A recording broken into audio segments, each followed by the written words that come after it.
अल्ताफ बुखारी की क़यादत में 11 लोगों की टीम महबूबा मुफ्ती के पास जाती है। वो कहती है अगर आप बीजेपी के साथ सरकार नहीं बनाएंगे, हम सरकार बनाने के लिए बीजेपी के साथ तैयार है, हम पीडीपी को तोड़कर सरकार बनाएंगे। आपने हाल ही इंटरव्यू में ये कहा कि पीडीपी के पास कोई एजेंडा नहीं है, वो बिना एजेंडे की पार्टी है, चला रही है।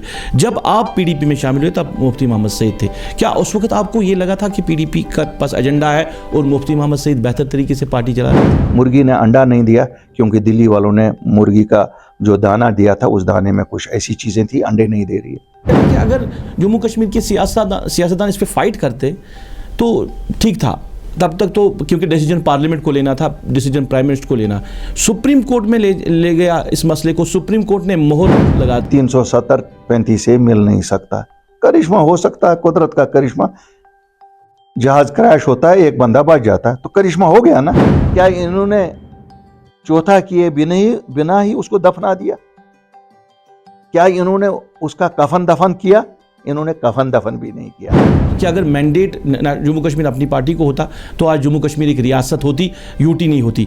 तो कैसे मुमकिन था ये? पर अल्ताफ बुखारी की पार्टी पे ये इल्ज़ाम है कि वो उस तरह की अपोजिशन नहीं कर सके जिस तरह उम्मीद थी या जिस तरह लग रहा था कि आपके पास स्टालवर्ड लीडर्स हैं, आप खुद सियासत में काफ़ी आपको तजुर्बा है, पर उस तरह की अपोजिशन नहीं कर पा रही है अभी Jammu Kashmir. Mission Jammu and Kashmir, not mission National Conference और मिशन पीडीपी और मिशन अल्ताफ बुखारी और अपनी पार्टी और anybody, it should have been a mission Jammu and Kashmir. बिस्मिल्लाहिर्रहमानिर्रहीम, अस्सलाम वालेकुम नाज़रीन, आप देख रहे हैं वॉइस टीवी उर्दू। प्रोग्राम है दो टोक। दो टोक में बात सियासत की हो रही है, जम्मू कश्मीर के हालात की हो रही है, मुल्क के हालात की हो रही है। और आज के प्रोग्राम में हम बात करेंगे मुल्क की सियासत के साथ साथ जम्मू कश्मीर की सियासत पे। और आज के प्रोग्राम में हमारे मेहमान हैं जम्मू कश्मीर अपनी पार्टी के सरबराह सैयद अल्ताफ बुखारी। बुखारी साहब, आपका बहुत बहुत शुक्रिया प्रोग्राम में वक्त देने के लिए। प्रोग्राम में पहला मैं सवाल आपसे ये जवाब जानना चाहता हूँ कि एक मुद्दत के बाद जम्मू कश्मीर में इलेक्शंस हुए, लोगों को काफ़ी तवक्कात थी, लोग चाहते थे इलेक्शंस हो और लोगों को अपनी सरकार मिले, अवामी सरकार मिले। ये जो 8 माह गुजरे हैं सरकार के, मैं ये जानना चाहता हूँ आपसे, क्योंकि आप पार्टी के सरबराह हैं, आप सियासत को बारीकबीनी से देख रहे हैं, तो ये 8 माह आपको कैसे लग रहे हैं और सरकार का जो रोल आपको कैसा दिख रहा है आप ज़मीनी सतह पर आज? देखिए, जहाँ तक इस सरकार का ताल्लुक है, चूंकि ये पहला एक्सपेरिमेंट है यूटी में, as union territory Jammu Kashmir में पहला इलेक्शन हुआ और ये पहली सरकार आई, भरपूर मैंडेट से आई सरकार। उम्मीद थी कि लोगों को जो पिछले 7 साल में गिला था कि अवामी नुमाइंदे उनकी तर्जुमानी नहीं कर रहे हैं, अब जब उन्होंने अवामी नुमाइंदे चुने थे, उनको शायद एक्सपेक्टेशन बहुत कुछ थी। और ज़्यादातर एक्सपेक्टेशन तो यही होती है जब जमातें इलेक्शन में जाती हैं, हर एक का अपना अपना मैनिफेस्टो होता है और लोग शायद मैनिफेस्टो को देखकर अपना मन बना लेते हैं। ये ठीक है, रिवायती जमातें हैं, 80 साल से कोई जमात है, कोई 40 साल से है, कोई हम जैसी जमातें नहीं हैं। तो जिस मैनिफेस्टो पे वोट मिले, लोग अभी उस इंतज़ार में हैं कि वो मैनिफेस्टो को कब पाए तकमील तक पहुंचाएंगे। ये बात भी सही है कि मैंडेट 5 साल का होता है, लेकिन कहते हैं ना, well begin is half done. तो शायद वेल बिगन नहीं है इस सरकार का। जब हम आपने मैनिफेस्टो का जिक्र किया, मैं यही जानना चाहूँगा, क्योंकि आजकल के सियासतदान तो वो दूर की बातें कर रहे हैं ना कि अब सड़क, बिजली, पानी पे हम सियासत नहीं करेंगे, हमारे पास बड़े मुद्दे हैं। जम्मू कश्मीर की आवाम के पास सड़क, पानी, बिजली के मुद्दे भी हैं, बड़े मुद्दे भी हैं। तो जो शुरुआत आपको लग रही, देखिए नेशनल कॉन्फ्रेंस का मैनिफेस्टो था कि 370-35 को वापस लाएंगे, अब तो वो स्टेटहुड तक ही महदूद रह गए।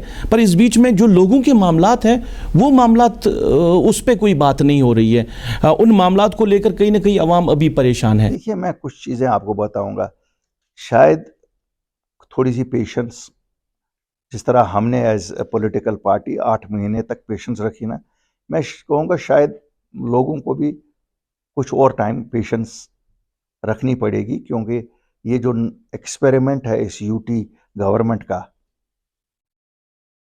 अभी उनको शायद खुद को समझ नहीं आ रही है नेशनल कॉन्फ्रेंस को इस घोड़े को कैसे लगाम दे दें। इस घोड़े को लगाम देने के लिए कहते हैं ना, किसी घोड़े को चाबुक देना पड़ता है, किसी को दिखाना ही पड़ता है। अभी ना वो डिटरमिन कर पा रहे हैं कि क्या हम चाबुक दे दें या चाबुक दिखाएं। इंटेंशंस उमर साहब की बिल्कुल क्लियर है, लेकिन क्या वो कर सकेंगे नहीं कर सकेंगे वक्त ही बताएगा। उनकी कॉम्पिटेंस पे कोई ऐसा तो है नहीं, सवाल या निशान नहीं है, क्यों हमने देखा है he is competent enough to deliver on what he has promised. क्यों नहीं कर रहे हैं, क्या मुश्किलात हैं? क्योंकि मैं तो उनसे भी नहीं मिला हूं कि उनसे जान लूं उनकी मुश्किलात क्या है, लेकिन लोगों से मिलता हूं। लोगों का सब्र का पैमाना बढ़ चुका है, बहुत बढ़ चुका है, खासकर अनएम्प्लॉयमेंट को लेकर, खासकर उन नौजवान या बुजुर्गों को लेकर जो जेलों में बंद है, कोई बात ही नहीं कर रहा है उनकी। बाकी इन बिजली या राशन के मुद्दे या अभी भी कुछ ऐसे मुद्दे हैं जिन पे अभी पर्दा ही नहीं उठा है। सरकार ने अभी कहीं शुरुआत ही नहीं की। अभी तो सरकार, मैंने कहा ना, लगता ही नहीं है तैर रही है नहीं तैर रही है, कहाँ है, क्या करने जा रही है, कुछ नहीं समझ आ रही है। सियासत की बात करें तो अपोजिशन जो है वो असेंबली के अंदर ही नहीं होती है, अपोजिशन असेंबली के बाहर भी होती है। आपकी एक बड़ी पार्टी है, एक बड़ा नाम है अब जम्मू कश्मीर के अंदर, जम्मू कश्मीर अपनी पार्टी का, पर अल्ताफ़ बुखारी की पार्टी पे ये इल्ज़ाम है कि वो उस तरह की अपोजिशन नहीं कर सके जिस तरह उम्मीद थी या जिस तरह लग रहा था कि आपके पास स्टालवर्ड लीडर्स हैं, आप खुद सियासत में काफ़ी आपको तजुर्बा है, पर उस तरह की अपोजिशन नहीं कर पा रही है अभी जम्मू कश्मीर। दो चीज़ें आपको बताऊंगा। एक कॉन्शियस डिसीजन इस पार्टी ने लिया इलेक्शन हारने के बाद कि हमें नई सरकार को टाइम देना चाहिए, और आपने देखा होगा हमने इंटरव्यू तक नहीं मीडिया को दिए, लोगों के साथ कहीं एहतजाज और ना एहतजाज करने का, हाँ, लोगों के मसले मसाइल उबारते रहे। हमने इन्हें पूरा टाइम दिया कि ये ना लगे इनको कि हमें करने नहीं दे रहे हैं। बदकिस्मती से इलेक्टोरल प्रोसेस में एक जमात को रूलिंग का मैंडेट दिया जाता है, एक जमात को अपोजिशन का। हमें बदकिस्मती या खुशकिस्मती से ना एक मिला ना दूसरा मिला। अब अपोजिशन का रोल यहां मिला भाजपा को और रूलिंग पार्टी का रोल मिला नेशनल कॉन्फ्रेंस को। मैं कभी सोचता हूं क्या ये रूलिंग पार्टी है और वो अपोजिशन है, या ये एक ही हैं? जब मैं देखूं तनख्वाहें बढ़ानी है एमएलए की, वहां वो एक ही हैं। जब मैं देखता हूं सीढ़ियां बढ़ाना है तो एमएलए का वो एक ही हैं। वहां मैं देखता हूं पीडीपी भी कोई नहीं है, हालांकि उनके एक दो या कोई और भी है, वहां एक ही है। गर्ज मतलब कहने का कि जहां पर्सनल मफादात का मसला है इन जमातों का या इनके इलेक्टेड रिप्रेजेंटेटिव्स का, वहां ये एक है। वहां ना अपोजिशन कोई है ना सरकार कोई है, वो एकजुट होकर दे बुलडोज। लेकिन पेंशन जब देना है पेंशनर को, उसको नहीं मिलता है। जीपी फंड किसी को देना है, वो नहीं मिलता है। वहां पर ये दोनों अपोजिशन और रूलिंग पार्टी दिखते हैं। वो कहते हैं वो नहीं देते पैसे, ये कहते हैं ये नहीं देते पैसे। तो ये दोगलापन जो आप देख रहे हैं सियासत का, ये हमें भी अभी समझ नहीं आ रहा है। और मुझे लग रहा है हाँ, शायद वक्त आया है कि जम्मू कश्मीर अपनी पार्टी को खुलकर लोगों के मसाइल की नुमाइंदगी करनी चाहिए, और जहाँ नाकाम हो रही है नेशनल कॉन्फ्रेंस हल करने में, उस पर एहतजाज करना चाहिए। और अगर लगे कि यहाँ नहीं होगा, जिस फोरम से भी वो मसला हल हो जाए, हमें उठाना चाहिए, और हमारी जमात उठाएगी। आप देख रहे होंगे पिछले चंद एक टाइम से हम लोग मुतहरिक कर रहे हैं जमात को, और आप अनकरीब वो दिन होगा जब आप हमें फिर उसी तरह गलियारों कोचे महलों में या कॉन्स्टिट्यूंसीज में पाएंगे।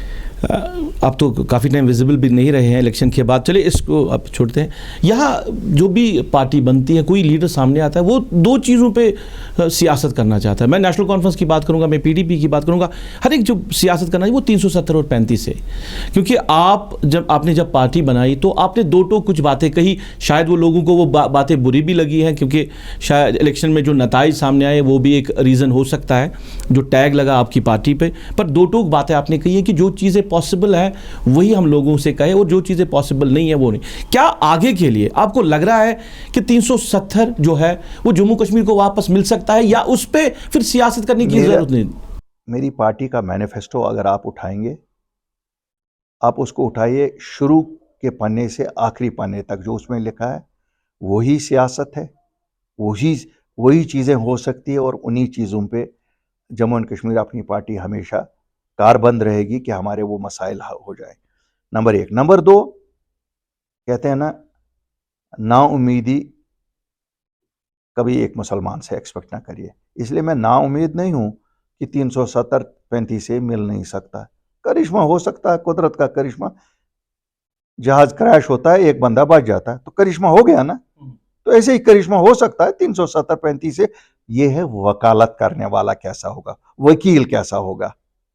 देखिए, आप अदालत में केस का मेरिट तो होता ही है, लेकिन केस के मेरिट के बिना कभी कभी वकील कैसा वकालत करता है वो भी कैरी कर लेता है ना जजमेंट डे। तो इसलिए मैं नाउमीदी में नहीं हूँ, जबकि मैं ये लोगों को कभी वादा नहीं करता हूँ कि 370 और 35 से हम वापस दिला सकते हैं, क्योंकि हमारे हाथ इख्तियार में नहीं है, नेशनल कॉन्फ्रेंस के हाथ इख्तियार में नहीं है, कांग्रेस के हाथ इख्तियार में नहीं है, किसी के हाथ इख्तियार में नहीं है। जो ला सकते थे वो भाजपा है, वो तो टोटो कहते हैं हम वापस देंगे नहीं। बिल्कुल।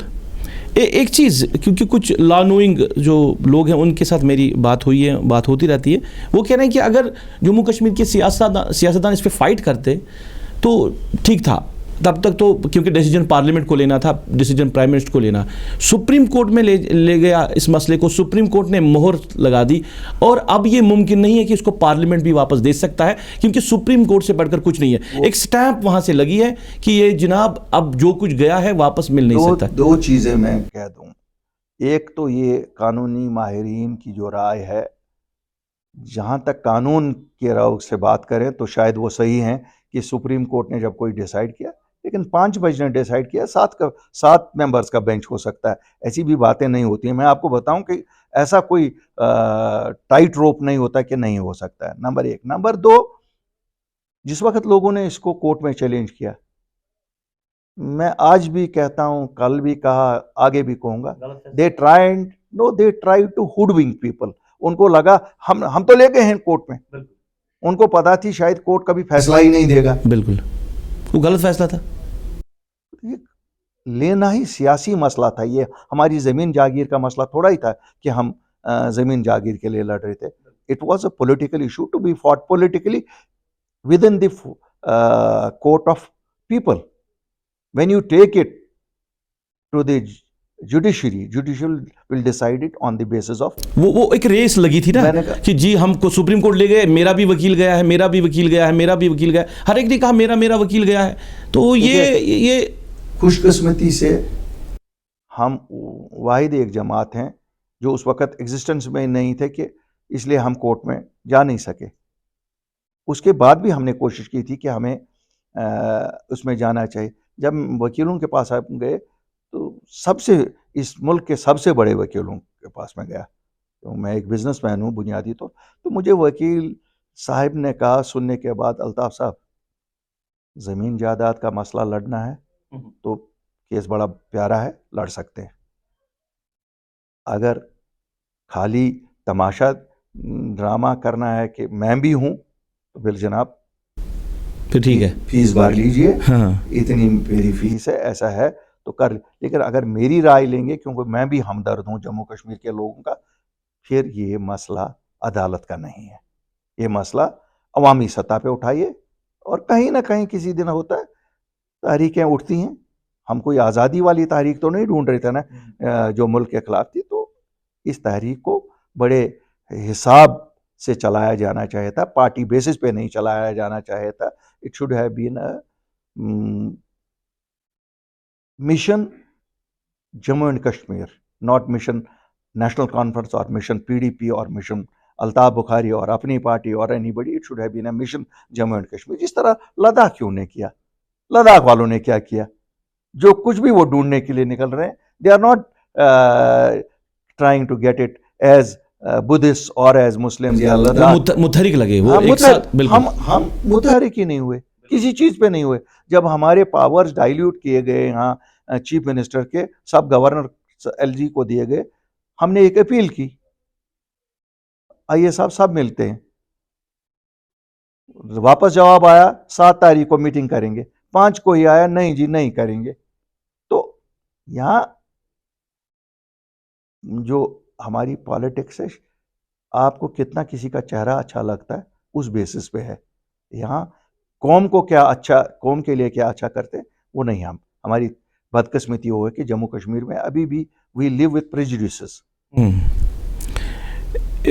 कई लीडरान से मैंने सुना है कि अपनी पार्टी ये कह रही है कि अगर लोगों ने मैंडेट दिया होता अपनी पार्टी को तो आज जम्मू कश्मीर की पूरी तरह नहीं हालत बदल सकती थी, पर कुछ बेहतर होता। खासकर हम स्टेटहुड की बात करते कि अगर मैंडेट जम्मू कश्मीर अपनी पार्टी को होता तो आज जम्मू कश्मीर एक रियासत होती, यूटी नहीं होती। तो कैसे मुमकिन था ये कि चूक नेशनल उमर अब्दुल्ला को कहाँ चूक आपको लग रही है? मैं अपने सवाल का जवाब दूंगा। जहां तक अल्ताफ बुखारी और अपनी पार्टी का ताल्लुक है, मैं एक एक अल्फाज की जो उस मैनिफेस्टो में लिखा गया है आज भी कहता हूं कि हम वो पूरा करते, क्योंकि वो ना हवा में बनाया गया था और ना वो मशवरे के बिना बनाया गया था। मशवरा हमेशा उनसे किया जाता है जिनके साथ आप कल को चलना चाहते हैं। और मेरा मानना है जब तक ना यहाँ सियासी जमातें जो भी इस रियासत में हैं वो दिल्ली में जो बैठे हैं उनके साथ हाथ में हाथ डाल के चलेंगे, तब तक हम ना इस जम्मू कश्मीर के लिए स्टेटहुड ला सकते हैं, ना तब तक हम मराहत ला सकते हैं अपने नौजवानों के लिए, ना हम नौकरियों का कोई सिलसिला ला सकते हैं, ना फंड्स की अवेलेबिलिटी ला सकते हैं, और ना amalgamation of our youth or elders who took to a different thought 1990 में और आज तक सफ़र कर रहे हैं, कहीं वेरिफिकेशन बंद, कहीं जेलों में बंद। आखिरकार मसला ख़त्म हो गया। मसला तो मिलिटेंसी का कब का ख़त्म हो गया। आज आपकी जमात इस्लामी या बाकी थी हुर्रियत, आज तो सब वो उसी पेज पे हैं कि नहीं साहब जो कुछ मिलना है दिल्ली से मिलना है। यही अल्ताफ बुखारी पे खता है ना, इसी पे हमें एजेंट कहा गया था ना। भाई साहब सच बोलने पे एजेंट बोलोगे तो फिर आगे कैसे चलोगे। हमारे लिए तो आपने कह दिया, ठीक है, लोगों ने भी गुस्सा निकाला, उनको भी लगता था क्यों नहीं होता। मैं भी कहता हूँ 5 अगस्त 2019 को जो हुआ, अगर जम्मू कश्मीर के लोगों ने मैंडेट इसके बरक्स दिया होता जो नहीं दिया, दिल्ली वाले कहते हैं हम तो कुछ भी कर सकते हैं इन लोगों को। कम से कम गैरत तो दिखाई ना जम्मू कश्मीर के लोगों ने। ठीक है, अपना नुकसान ही इस गैरत में हुआ, लेकिन मेरा मानना है आज भी तो वो राह कौन सी है जो कह रहे हैं? वही है। आप तो दिल्ली, क्योंकि उमर साहब भी आपको देख रहे होंगे, तो ये उनको देखिए, ये तो प्रैक्टिकल चीजें हैं, ये तो प्रैक्टिकल बातें हैं। आप देखते हैं वही महबूबा मुफ्ती, वही पीडीपी जो 18 लीडरों को एक ही दिन निकालती है कि एलजी साहब के पास क्यों गए, वही खुद जाती है। पहले तो हवारी मवारियों को भेजती थी, अब तो खुद गई। और जब खुद गई तो means she accepted what we accepted in 2020। अब 5 साल के बाद कौम को इतना अजियत देने के बाद क्या फ़ायदा है उस जमात का कि वो उनको मान गए। इसी तरह नेशनल कॉन्फ्रेंस अब आज हाथ पांव मार रही है कि कैसे उनको अपने साथ चलाएं, लेकिन दिल्ली की भी अपनी सियासत है। वो भी कौन सा ये है कि नहीं साहब वो दूध के दुले हुए हैं। दिल्ली का आपने जिक्र किया, मैं एक चीज़ जानना चाहूँगा आपसे दिल्ली के हवाले से, क्योंकि दिल्ली यहाँ पे तोड़फोड़ करने में कामयाब रही है, अलग पार्टियां बनाई हैं, किसी को मजबूत होने नहीं दिया है। क्या आप ये भी एक वजह मानते हैं कि जम्मू कश्मीर के अंदर ज़्यादा जितनी सियासी जमातें ज़्यादा बनेगी उतना यहाँ? मैं एक आज आपको क्लियर करना चाहता हूँ, शायद आप लोगों का भी इसमें बहुत बड़ा रोल है। दिल्ली सियासी जमातें नहीं बनाती, दिल्ली नहीं बनाती, जम्मू कश्मीर के लोग खुद बनाते हैं। क्यों? इतने लोग तंग हैं रिवायती जमातों से कि हर एक कहता है कि शायद मैं डिलीवर कर सकूंगा उनकी जगह। ये जो हम हर चीज़ को कहते हैं ना, मुर्गी ने अंडा नहीं दिया क्योंकि दिल्ली वालों ने मुर्गी का जो दाना दिया था उस दाने में कुछ ऐसी चीज़ें थी, अंडे नहीं दे रही है। दिल्ली कभी भी नहीं बनाती। और आपको क्या लगता है हम लोग बेवकूफ़ हैं जो जमातें बनाते हैं, या जम्मू कश्मीर के लोग बेवकूफ़ हैं? We are one of the intelligent races, one of the intelligent races. Delhi का इतना ही है, दिल्ली की अपनी जमात हमेशा होती है। यहाँ कांग्रेस थी तो कांग्रेस की जमात थी, बीजेपी है, बीजेपी की जमात थी, उन्होंने ली, जम्मू में ली ना 29 सीटें। देखिए सीधी सी बात है कि अगर उन्होंने जमातें बनाई तो फिर उनको खुद नुकसान होना चाहिए था, अगर आपके नोशन को ले लें।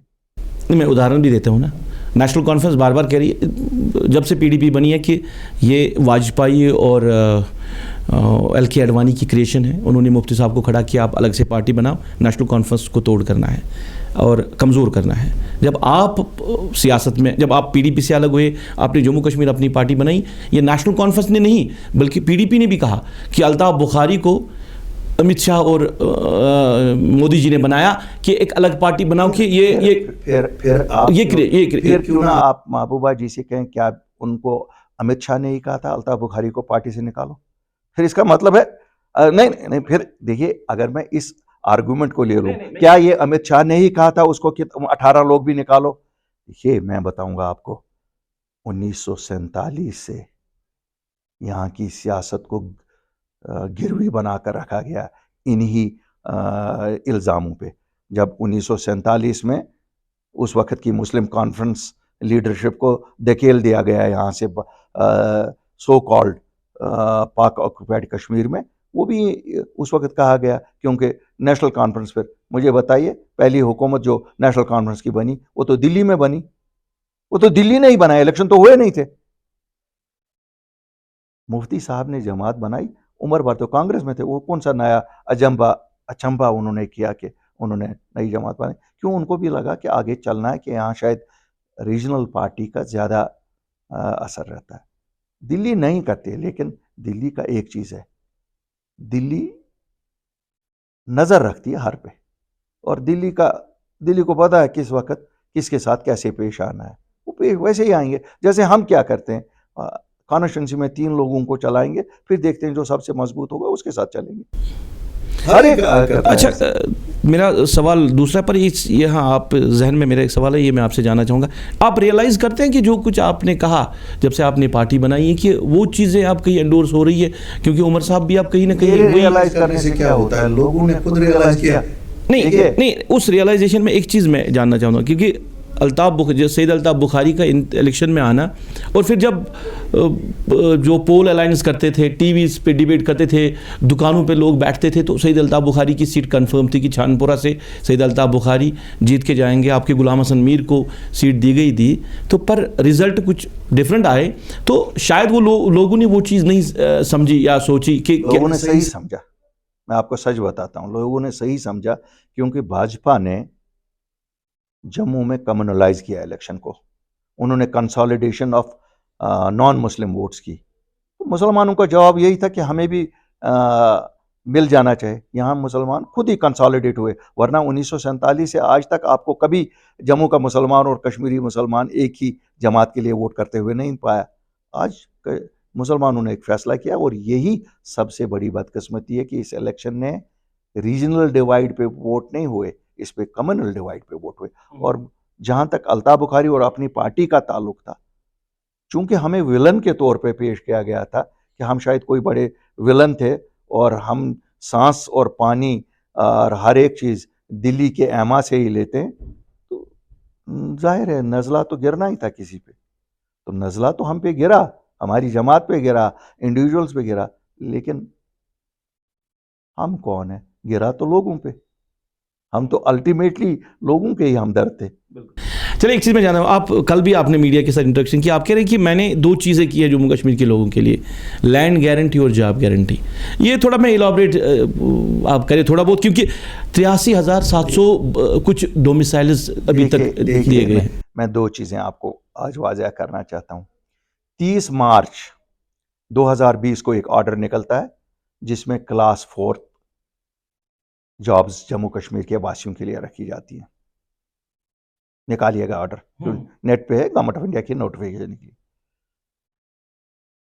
1 अप्रैल शाम को उसकी मॉडिफिकेशन निकलती है, सब जॉब्स जम्मू कश्मीर के लोगों के लिए रिजर्व। तो अल्ताफ़ बुखारी ने किया, खाली अल्ताफ़ बुखारी उस वक्त दिल्ली में था। अल्ताफ़ बुखारी ने चोरी छुपे नहीं किया। कोविड था, मुझे याद है जब नोटिफिकेशन निकली, शायद मैंने 6:45 बजे शहरबीन को शेयर किया, 8 बजे नोटिफिकेशन निकली। मैं गया, मैं कोई ओपनली कहता हूँ, मैं गया, I met the home minister, I told them कि आपने हमारे साथ वादा किया था कि ज़मीन और लैंड का प्रोटेक्शन दे देंगे। I met the national security adviser, तीनों की मीटिंग हुई, मैं उनके साथ था, मीटिंग हुई, 2:30 बजे दिन के फैसला हुआ, ठीक है, ये आपकी जायज़ बात है, ये सही बात है। मैंने कोशिश की थी कि डोमिसाइल को 35 साल किया जाए कम से कम, लेकिन मुझे दो टोक अल्फाज में होम मिनिस्टर साहब ने कहा, अल्ताफ़ बुखारी अगर वो चाहते हो तो मॉडिफिकेशन आज नहीं हो जाएगी, फिर 6 महीने और it has to go through a process. तो हम ये मॉडिफिकेशन करने को तैयार हैं क्योंकि ये हमारी कमिटमेंट थी आप लोगों के साथ। ये तो आपका जिस वक्त आप वहाँ सरकार बनेगी, ये तो स्टेट तक है फिर, यार जो इंतज़ामिया वहाँ होगी उस तक है कि वो 30 साल करे, 35 साल करे, 40 साल करे, 50 साल करे। क्यों? बाकी स्टेटें भी खुद कर रही हैं, आप लोग भी कर सकते हैं। तो मैं जनाब ना वोट दिया था लोगों ने, ना वोट का मैंडेट था, हमें तो अपनी नेक नीति का ही मैंडेट था ना, अपनी रेपुटेशन को स्टेक पे लगा के हम गए थे ना, तो उस रेपुटेशन पे हमने सब जॉब्स रिजर्व करवाए, उनसे ऑर्डर निकलवाया, 1 अप्रैल को निकला है। आप देखिए, आज चेक करिए, ऐसा कुछ नहीं। फिर देखिए उसके बाद जो लैंड का ऑर्डर निकला, 88% एग्रीकल्चर लैंड है यहाँ, it can be sold and bought only by जो जम्मू कश्मीर के वासी हैं।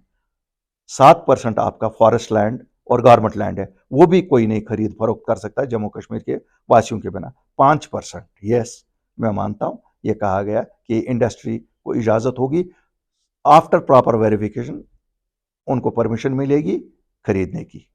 तो साहब ये 8 महीने हो गए, करे ना उमर साहब। मैं तो आज आपके साथ भी शरेआम कह रहा हूं ना, ये मेरी कमिटमेंट थी, मैं तो नहीं रह रहा हूं ना, क्यों? मैं क्यों डरूंगा? मैंने तो लोगों के लिए किया था, ये मेरे लिए कोई अलग कंसेशन नहीं था होम मिनिस्टर साहब का। ऐसे ऐसे अनगिनत याद है, एक दिन शोशा डाला महबूबा जी ने 25 लाख वोट ऐड किए गए, या और आपने प्रेस कॉन्फ्रेंस मेरे साथ की, मैंने कहा मैं पता करूंगा होम मिनिस्टर साहब से। मैंने पता किया, 2 दिन में उन्होंने जवाब दिया, एक नहीं, और वो फिर वही निकला, एक भी नहीं एडोप हुआ था। देखिए, हमारी बदकिस्मती ये है कि आम लोगों को वर्गलाया जाता है, आम लोगों को सच्ची बात नहीं कही जाती है, और सच्ची बात शायद सियासतदानों का तजुर्बा है कि लोगों को बोल के सच्ची बात, उसका कोई बैंड बाजा नहीं बजता है। जैसे बैंड बाजा हो गया, इलेक्शन जीतते हैं, सच से इलेक्शन शायद हमने नहीं जीता होगा, लेकिन we are more than satisfied than those people who have won the election और those people who are trying to say different languages. यही 2 जमातें थी ना पीएचडी बनाने वाली, इनसे सवाल करो वो कहाँ गया, वो किस लिए था? इनने 370 और 35 ए के लिए कहा था ना, फिर कहाँ गया वो?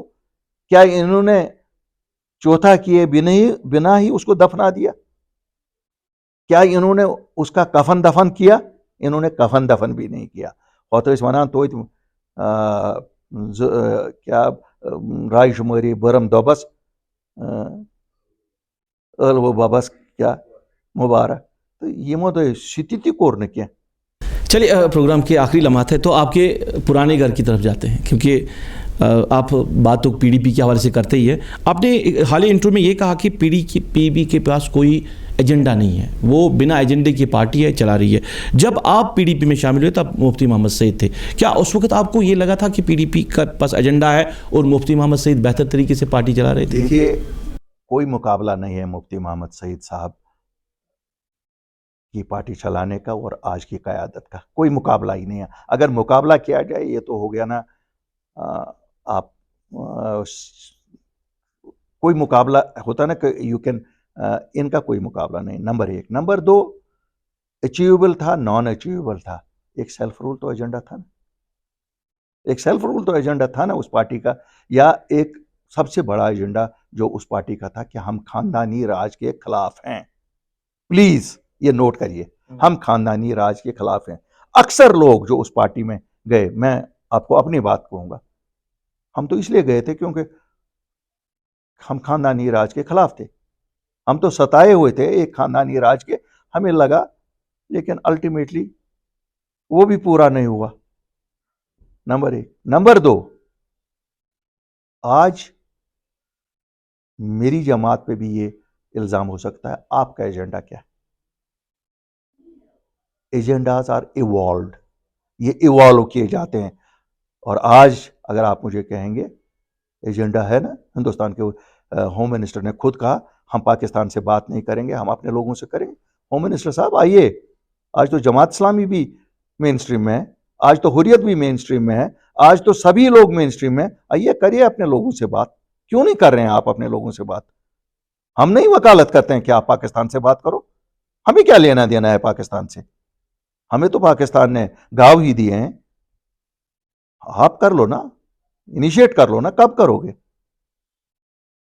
हम नहीं कहते हमसे बात करो, अपनी पार्टी से बात करो। हम ये भी नहीं कहते हैं नेशनल कॉन्फ्रेंस से बात करो, हम ये भी नहीं कहते हैं पीडीपी से बात करो। आप जम्मू कश्मीर के लोगों से बात करो, जिस तरह आपने लेह करगिल के लोगों से बात की। कब तक हमारे बच्चे जेलों में रहेंगे? कब तक हमारे बच्चों को पकड़ दकड़ में लिया जाएगा? कब तक जम्मू कश्मीर पिछड़ा रहेगा? पिछड़ा जाते इलेक्टेड रिप्रेजेंटेटिव्स के पास, वो लोगों को कहते हैं हम तक है नहीं। क्यों नहीं है भाई तुम तक? मुफ्ती सईद की वफ़ात के बाद महबूबा मुफ्ती को वज़ीर आला बनना था। 3 महीने गालिबन लगा इस प्रोसेस को दोबारा शुरू होने में।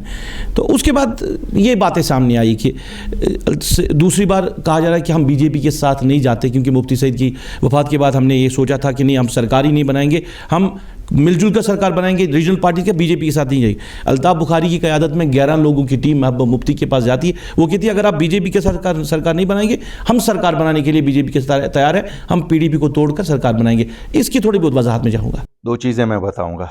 न कभी 11 लोग थे वहाँ। जिस दिन महबूबा मुफ्ती साहिबा को चीफ मिनिस्टर बनना था, मैं उस दिन की बात कर रहा हूँ जिस दिन वफात पाए मुफ्ती साहब, मरहूम मुफ्ती साहब। उस दिन शाम को 11 बजे का टाइम फिक्स हुआ। मुजफ्फर हुसैन बेग साहब, निज़ामुद्दीन भट्ट साहब और मैं गवर्नर साहब से हमने टाइम लिया कि 11 बजे रात की ये ओथ उठाएंगी। 5:30 या 6 बजे हमें टेलीफोन आता है, ये क्या कर रहे हो, मेरे बाप की लाश यहीं पड़ी है। हमने कहा पॉलिटिक्स यही है।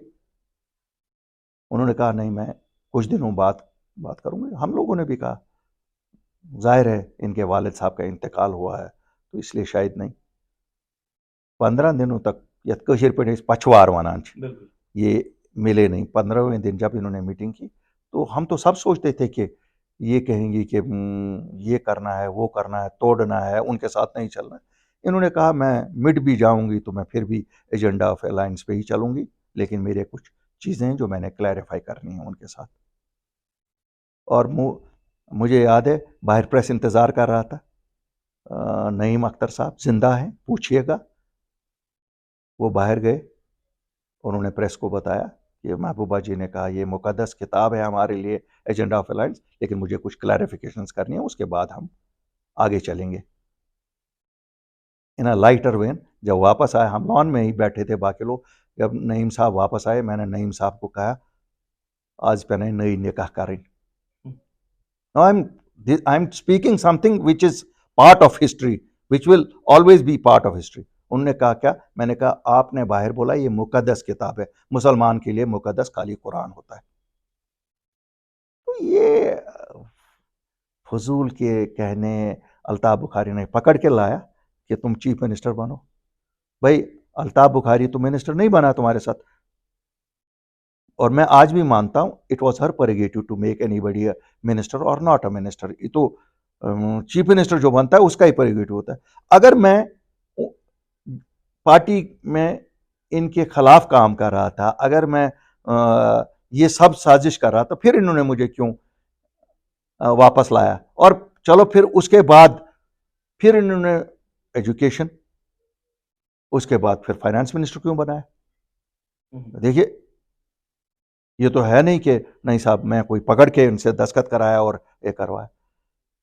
फिर वो भी छोड़िए, सरकार गई, फिर इन्होंने मुझे जॉइंट चीफ सीरियल कैंडिडेट क्यों बनाया? अगर मैं इतना ही ये था कि इनका if I was a back stabber she should not have. Omar साहब से पूछे, वो आस्क उमर साहब। मैं गया नेशनल कॉन्फ्रेंस से बात करने के लिए, मैंने उनसे support on behalf of PDP Manga, yes, they said. चलिए हम आपको support करें। ये बड़ा मैं मुद्दा कांग्रेस से लाया। ये बड़ा मुद्दा है, इस पे दोबारा हम नहीं, आपके साथ मुद्दे- नहीं नहीं ये बड़ा ये लॉन्ग ये- लॉन्ग ये मेरी जिंदगी का सबसे छोटा मुद्दा है। बिल्कुल इस पे तो हम इस छोटे मुद्दे पे हम दोबारा बात करेंगे। मैं आखिर में जानना चाहूँगा जम्मू कश्मीर अपनी पार्टी का आइंदा लाएअमल, क्योंकि इलेक्शन के बाद अभी खामोशी नज़र आ रही है, उस तरह की जो तैयारियां, या क्योंकि बताया जा रहा है कि सितंबर के महीने में यहाँ पे अर्बन लोकल बॉडीज इलेक्शन हो सकते हैं, पंचायत इलेक्शन हो सकते हैं, पर फैसला कब होगा वो सरकार के हाथ में। पर जो खामोशी है अभी पार्टी के अंदर, क्योंकि उस तरह की एक्टिविटीज़ नहीं है, तो आइंदा के लिए लाएअमल और स्टार्ट किस तरह किया जाए? जमात आपने देखी एक्टिविटी करते हुए आप इस शोरगुल की तरफ तो नहीं जाते हैं जहां वो जिनको कल निकाला था, जो उल्टी की थी कल, वो उल्टी वापस उठा रही है। नहीं मैं पब्लिक आउटरीच की बात कर रहा हूँ। वही कहता हूं, मैं पब्लिक आउटरीच की बात कर रहा हूँ। कि कोई हर एक सियासी सियासी जमात चुपी साधी हुई है। हमने शुरू किया होता है मई में, फैक्ट बता रहा हूँ मैं, कोई मुझे रमज़ान के बाद डिसाइड हुआ था, लेकिन 22 अप्रैल को हादसा हुआ, पहलगाम का हादसा हुआ, सो हम चुप बैठे। तो इंशाल्लाह हमारी जो एक्टिविटी है, हम फिर आप अगले 3 महीने में देखेंगे उसी तरह से, जिस तरह से हमने पहले, जब सब कुछ यहाँ मफलूज हो चुका था, जिस तरह से हमने पॉलिटिकल एक्टिविटी शुरू की, सब कुछ जिंदा हो गया, हम करेंगे। और आप ये भी देखेंगे शायद अपनी पार्टी ही एक पार्टी है जहाँ नए नौजवान लोगों को मौका दिया जाएगा आगे चलने के लिए, और मुझे यकीन है यही फ्यूचर जम्मू एंड कश्मीर का है। चलिए, बहुत बहुत शुक्रिया सैयद अल्ताफ़ बुखारी साहब प्रोग्राम में बात करने के लिए। नाज़रीन, बात दो टोक में सियासत की हो रही थी, सैयद अल्ताफ़ बुखारी की पार्टी की हो रही थी, मौजूदा सरकार की हो रही थी और अपोजिशन जमातों की हो रही थी, कि जम्मू कश्मीर के अंदर जिस तरह की सियासत चल रही है, क्या कुछ मिल सकता है, क्या कुछ मिलने वाला था, या किस चीज़ से हम चूक गए। बहरहाल सैयद अल्ताफ़ बुखारी ने हर एक चीज़ की वजाहत की है। नाज़रीन, आज के प्रोग्राम में बस इतना ही। अगले प्रोग्राम में किसी और शख्सियत को आपके सामने रूबरू करेंगे और बात करेंगे जम्मू कश्मीर की सियासत के हवाले से। फिलहाल के लिए मुझे मेरी पूरी टीम के साथ दीजिए इजाज़त। अल्लाह निगहबान।